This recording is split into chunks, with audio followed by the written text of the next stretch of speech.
Hello mga idol, nagbabalik na naman po si Marlo Sumaoy po at your service.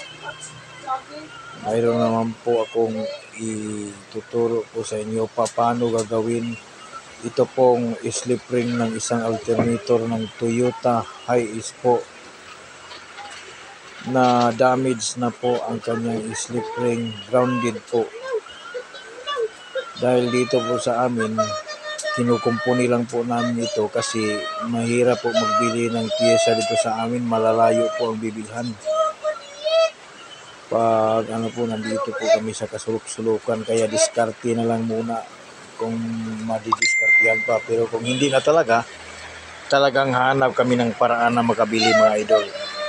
Kaya dito mga idol, sishare ko sa inyo kung paano ko gagawin itong isang slip ring ng alternator mga idol na na-damage mga idol,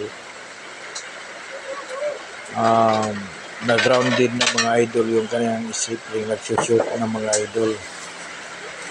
Kaya mga idol, linilinisan ko lang ito mga idol, tapos linagyan ko ng kaunting tape na pangsapin mga idol, tapos nilalagyan ko mga idol ng copper wire mga idol, para kung bagay inaabunuhan ko mga idol ng itong copper wire para magsilbing gawin na commutator, pangpalit sa commutator na mga idol na napudpud na mga idol.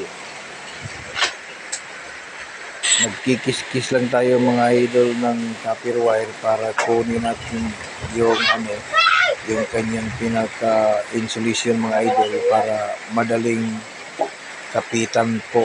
Pag hininang natin po sa tingga, kakapit po siya.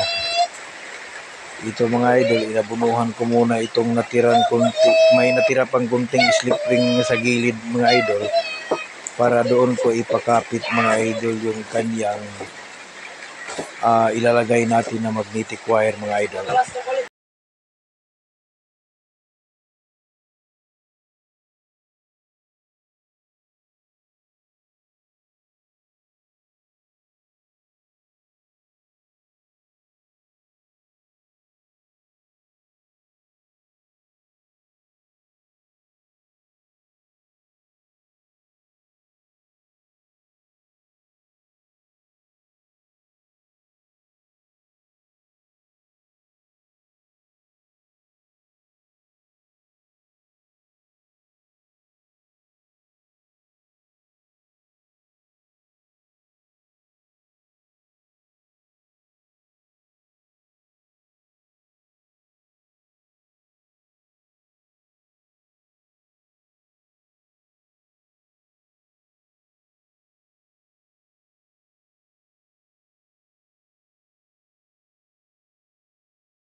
Paglagay pala ng copper wire mga idol, so kailangang medyo malaki-laki siya ng konti mga idol, kaysa sa yung katabi niyang original mga idol, para nang sa ganun mga idol, pag dala natin doon sa machine shop mga idol, pag tinurno na siya mga idol, yung katabi niyang original, yun din ang balik kukunan ng size mga idol, para doon sa ating ginagawang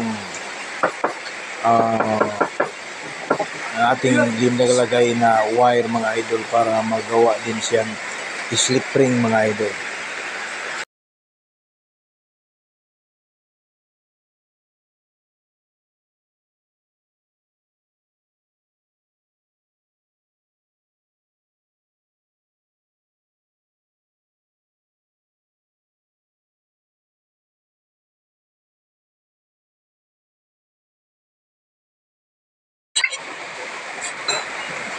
Ayan, kukunin natin yung sobra mga idol, para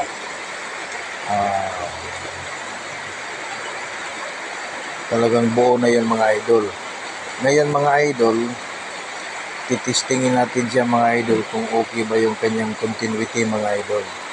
Kung sakaling okay na, dalhin natin ito sa machine shop mga idol para paturno natin mga idol para mapariho itong slip ring mga idol, may balik sa dati niyang size mga idol.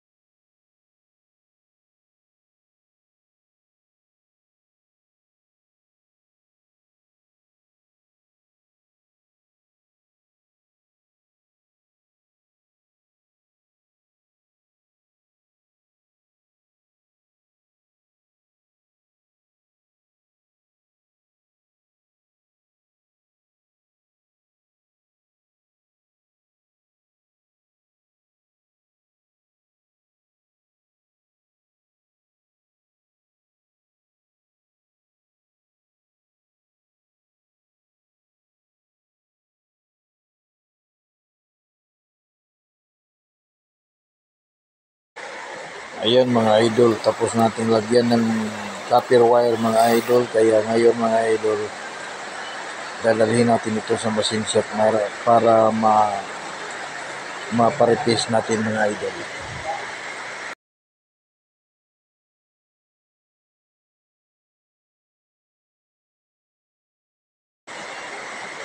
Okay mga idol, andito na tayo sa machine shop mga idol. Shout out nga pala kay Edgar mga idol, yung may-ari mga idol ng machine shop mga idol. Shout out nga pala sa kanya. Ang gwapo-gwapo ng mga tao dito mga idol. Basta mga machinist mga idol, gwapo talaga. Ito si Edgar mga idol, yung may-ari, at saka yung may isa pa siyang kasama mga idol doon sa likurang bahagi mga idol. Yung dalawa kasi yung kanyang makina mga idol. Shout out dyan ga sa iyo dalawa, mabuhay po kayo ga. Okay sila pag gumagawa mga idol, ayos na ayos. Kaya ito mga idol, tapos na natin ito machine shop. Kaya ito mga idol yung kanyang resulta mga idol. Di bali nang mayroong mga idol, hindi ko kasi gaano nagandahan yung pagkahinang mga idol, pero okay na rin ito mga idol. Nagkukontak na rin ito mga idol, yung kanang carbon brush. Ang importante mga idol, mayroong contact, mayroong kung bagay contact sa carbon brush mga idol na dalawa. Kaya okay ito mga idol. Lilinisan na lang natin ito ng papel dilihat, pagkatapos i-assemble na natin mga idol para may kabit na. Kaya nga pala mga idol, salamat po sa panonood mga idol. Maraming salamat po sa inyong lahat at maligayang araw po sa ating lahat. Maraming salamat po.